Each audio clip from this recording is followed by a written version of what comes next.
Why there is no taste for chanting? तो ये प्रश्न जो है कई बार भक्त लोग पूछते हैं। आप सब भक्तों के मन में भी ये प्रश्न आता होगा, क्योंकि श्रील रूप गोस्वामी जी ने जो वर्णन किया है कि जब मैं भगवान का नाम जप करता हूँ तो पता नहीं भगवान के इन नामों में कितना मिठास है, कितना स्वाद है, कि जब मैं जप करता हूँ तो मन करता है कि मेरे पास 1 लाख जिह्वा हो और 1 लाख लाखों कान हो, लाखों जीव हो, ताकि मैं एक साथ लाखों नाम उच्चारण कर सकूं। तो ये जो है, इससे पता चलता है कि भगवान के नाम जप में बहुत आनंद है, बहुत मिठास है। श्रील रूप गोस्वामी जी अपने अनुभव को बता रहे हैं, ऐसा नहीं कि कोई शास्त्र से पढ़ के बता रहे हैं, बल्कि जब वो जप करते थे तो उनको इतना आनंद मिलता था, है ना। और यही जो है वो शिक्षाष्टकम में भी श्री चैतन्य महाप्रभु ने बताया है कि आनंदाम्बुधि वर्धनम प्रतिपदम पूर्णामृत आस्वादनम। ये आनंद का समुद्र में वृद्धि होती है और हर कदम पर पूर्ण अमृत का स्वादन होता है जब हम लोग नाम जप करते हैं। तो कई बार भक्त पूछते हैं कि अगर इस नाम में इतनी शक्ति है और इस नाम में इतना आनंद है, इतनी मिठास है, तो हम लोग उस मिठास को महसूस क्यों नहीं कर पा रहे हैं, ये प्रश्न है। तो इस प्रश्न का उत्तर जो है अगले 2 स्लाइड में दिया जाएगा।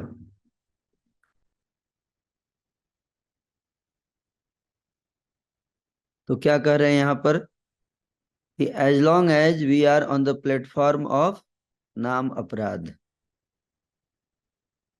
और नाम आभास, our chanting will not be always tasteful. तो नाम जप करने की 3 अवस्था है। एक साधक जो है 3 अवस्थाओं में नाम जप करता है। पहला है नाम अपराध, दूसरा नाम आभास और तीसरा शुद्ध नाम। तो नाम अपराध क्या है कि नाम जप भी कर रहे हैं और साथ ही साथ जो 10 अपराध हैं वो भी कर रहे हैं। अपराध युक्त नाम, तो अपराध भी कर रहे हैं और जप भी कर रहे हैं, तो उस अवस्था को बोलते हैं नाम अपराध। नाम आभास की अवस्था क्या है कि नाम जप कर रहे हैं लेकिन अपराधों से बचने का प्रयास कर रहे हैं और अपराधों से हम लोग मुक्त हो गए हैं, तो उसको बोलते हैं नाम आभास। और तीसरा है शुद्ध नाम। शुद्ध नाम मतलब कि नाम में टेस्ट आने लगा, नाम जप करने से हमें कृष्ण के संग का आनंद मिलने लगा, नाम और नामी में कोई अंतर नहीं रह गया उस अवस्था में, उसको बोलते हैं शुद्ध नाम। तो जब तक हम लोग नाम अपराध और नाम आभास की अवस्था में जप करेंगे तो तब तक हमको जप करने में स्वाद नहीं आएगा, है ना।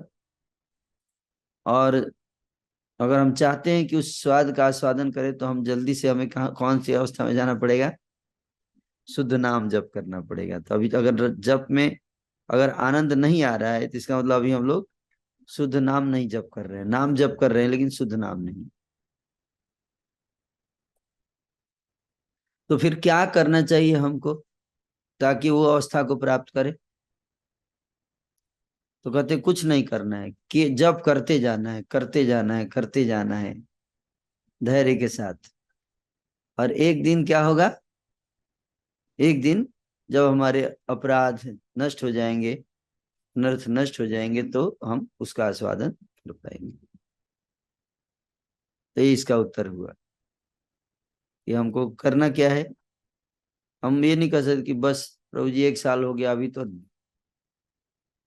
जप में आनंद क्यों नहीं आ रहा है ना? 2 साल हो गया, 3 साल हो गया, नहीं। हमें धैर्य रखना पड़ेगा। धैर्य के साथ साथ प्रयास करना पड़ेगा।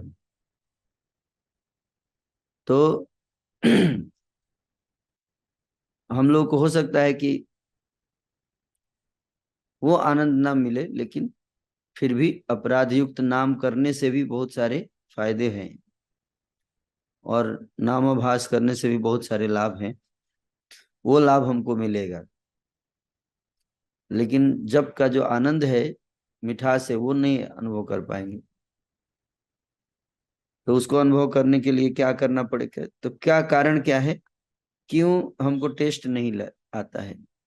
इसके उत्तर में श्री उपदेशामृत में श्रील रूप गोस्वामी जी वर्णन करते हैं कि नाम जप में टेस्ट क्यों नहीं आता है।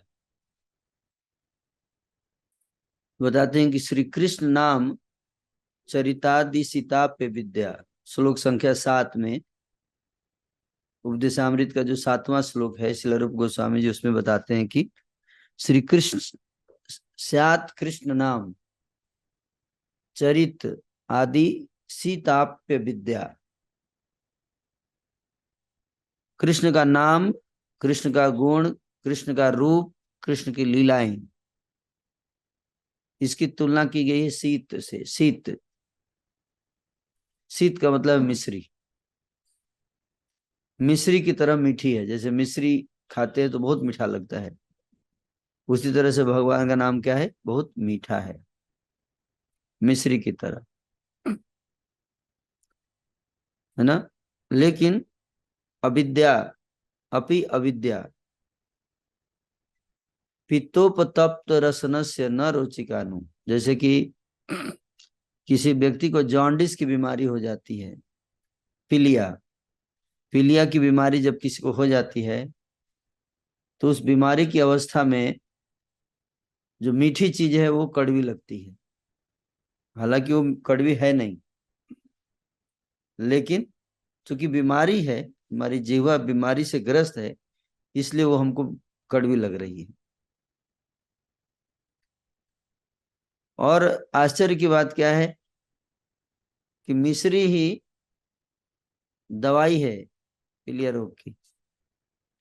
मीठा खाएंगे, वैसे जब कोई व्यक्ति निरोग है उसको मीठा खाने के लिए बोले तो उसको दवाई नहीं लगे, उसको बोले बहुत बढ़िया और दीजिए, है ना? लेकिन जब बीमारी हो जाती है उस समय मीठा खिलाते हैं तो खाने का मन नहीं करता, लेकिन वही दवाई है, जबरदस्ती खाना पड़ता है। तो उसी तरह से हरिनाम जो है मीठा है, लेकिन बीमारी की अवस्था में हमको कड़वा लगता है, लेकिन वही दवाई है, उसी को खाने से बीमारी भी ठीक होगी। तो कड़वा लगे जैसे भी लगे, लेकिन उसको हमें जप करते रहना है, दवाई की तरह जप करना है। तो अगर आपको जप में टेस्ट नहीं आ रहा है, रुचि नहीं आ रही है, तो आपको क्या करना है? क्या करना है? जप करते जाना है, जप करते जाना है, घबराना नहीं। और करते करते एक दिन जब बीमारी हमारी ठीक हो जाएगी, तो फिर से टेस्ट आना शुरू हो जाएगा। तो उस बीमारी का नाम क्या है? अविद्या। कौन सी बीमारी है हमारी? अविद्या की बीमारी, है ना? तो अविद्या की बीमारी क्या होती है? अविद्या की बीमारी का मतलब ये है कि हम लोग अपने को शरीर मानते हैं। हम हैं आत्मा, लेकिन अभी हम क्या सोचते हैं कि हम शरीर हैं, और शरीर के अध्यात्म बुद्धि के कारण हम हरिनाम का आस्वादन नहीं कर पाते। तो देहात्म बुद्धि से हमें ऊपर उठना पड़ेगा। इसलिए जब हम लोग आसक्ति की अवस्था को जाते हैं, भक्ति की जो 9 अवस्थाएं हैं उसमें आसक्ति का अवस्था है, उस समय हम लोग देहात्म बुद्धि से ऊपर उठ जाते हैं। उसके बाद जो है ये जो नाम का जो आनंद है उसको हम आस्वादन कर पाएंगे। तो 2 चीज बहुत जरूरी है। जप करते समय अगर हम चाहते हैं कि हम उस अवस्था को प्राप्त करें तो दो चीज का ध्यान रखना पड़ता है। कहते हैं कि किंत्वाद राद अनुदिनम खलु सैव जुष्टा स्वाद्विक्रमाद भवति तद्गत मूल हंति। ये किंतु आदरात अनुदिनम, दो सब चीज बताया गया। आदरात, आदर के साथ जब कैसे करना है, आदर के साथ करना है, जब का निरादर नहीं करना है। तो निरादर का क्या मतलब है? जैसे कोई बहुत बड़ा आदमी आपके घर में आए और आप फोन पे बात करने लगी है, उसको अटेंड मत कीजिए। तो क्या महसूस करेगा? अपमानित महसूस करेगा, है ना, निरादर महसूस करेगा। है ना। कोई बड़ा आदमी जब आपके यहाँ आता है अतिथि के रूप में, तो आप, वो ऐसा अपेक्षा रखता है कि आप उसको ध्यान से अटेंड करेंगे, आप उसका देखभाल करेंगे, आप उसकी सेवा करेंगे, है ना। उसके ऊपर अटेंशन आपका रहना चाहिए। अगर हमारा अटेंशन इधर उधर रहेगा तो फिर हम लोग,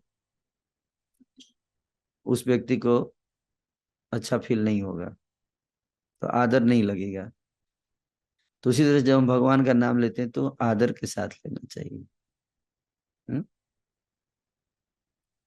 और दूसरा अनुदिनम, अनुदिनम मतलब लगातार जप करना, है ना, गैप नहीं करना चाहिए।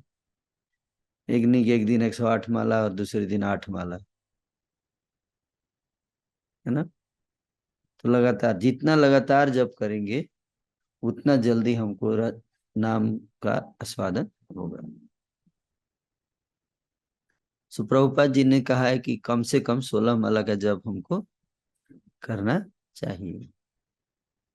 लेकिन प्रभुपाद जी ने कहा कम से कम 16 माला, यानी कि ज्यादा से ज्यादा। कई भक्त इसको बना देते हैं अधिक से अधिक 16 माला, है ना।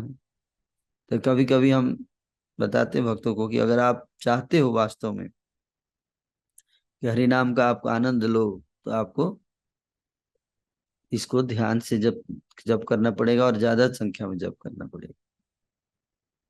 इसलिए कई भक्त कभी कभी 64 माला करते हैं, है ना। कई हमारे कई आचार्य ऐसे थे जो रोज 128 माला का जप करते थे प्रतिदिन। और हरिदास ठाकुर तो 192 माला करते थे रोज, है ना। तो हम लोग के पास तो इतना समय नहीं है कि इतना कर सके। लेकिन कभी कभी जब छुट्टी हो, एकादशी हो, प्रमुख दिवस पर, उत्सवों के दिन हम लोगों को अधिक से अधिक जप करना चाहिए, है ना। जप करने से हमारी जो अविद्या है, देहात्म बुद्धि है, वो समाप्त हो जाएगी। एक ही रास्ता बताया गया है, वो है अधिक से अधिक जप करना और ध्यान पूर्वक जप करना। इससे हम उस अवस्था को प्राप्त कर जाएंगे। तो जो हमारी जो जिह्वा में बीमारी है, उसको एक एक उदाहरण से समझाया गया कि टेस्ट क्यों नहीं आता है। जैसे उदाहरण दिया गया बीमारी का, कौन सी बीमारी, पीलिया, पीलिया की बीमारी का उदाहरण, इसको याद रखना चाहिए हमको ना। तो मुझे आशा है कि आप लोगों को समझ में आ गया होगा।